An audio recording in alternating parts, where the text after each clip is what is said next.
Hi, I'm Todd Wente, and this is the Daily 180, 180 seconds of motivation and inspiration, intended to help you take action and make progress in your life.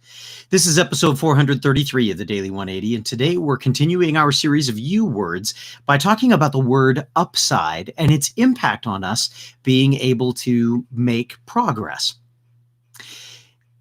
I constantly find myself in a battle, an internal battle, when I look at situations, when I look at experiences that I'm having in my life. And the battle that I find myself in is a battle between looking at the upside and the downside of a particular situation. Downsides are generally easier for me to spot, and unfortunately, they're a place where I wind up spending a lot of extra time. When I'm looking at the downside, I'm always trying to figure out how to minimize the damage or the potential risk. That sounds like a really good strategy, but when we're trying to make progress, we want to be able to be open to possibilities, not shutting down potential. And looking at the two sides, well, the only one that really gives us a chance to maximize possibilities is by looking at the upside. If we're focusing on the downside, even if all we're trying to do is minimize risk and cut things down, we're focusing on what the problems are. We're focusing, if you will, on the black dog instead of the white dog. When we focus on the white dog, when we focus on the upside, we're looking at all of the possible and potential good that can come from the situation that we find ourselves in. Now, the tricky thing about this is that people who spend their time looking at the upside a lot of times are made fun of. We talk about optimists as though they are somehow infected with a disease that maybe the rest of us would be best to avoid, right?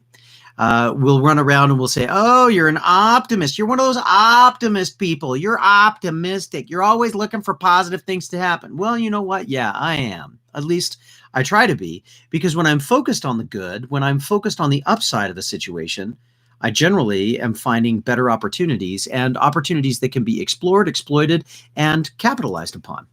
If I'm looking at the downside, I'm going to be struggling in a totally different direction. Now, some people say, well, Todd, why don't you look at both? Can't you do both? Yeah, you can, but you can't do both at the same time. I know people want to talk about multitasking.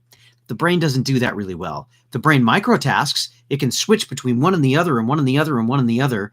But if we want to make progress, at least in my own life, if I want to make progress, I have to spend more time focusing on the upside, the possibilities of things going right, than focusing on the downside. If you're facing something in your life, maybe that'll be useful for you. And if it's not useful for you, share it with somebody else. Maybe there's somebody else in your tribe or your community that could use this video. So send it over to them and help them figure out how to use the upside and focusing on the upside to make some progress. In the meantime, make sure you hit subscribe and the bell so that you can be notified when we're putting out more videos. As always, this has been the Daily 180. My name is Todd Wente. Go forth and conquer. We'll see you next time.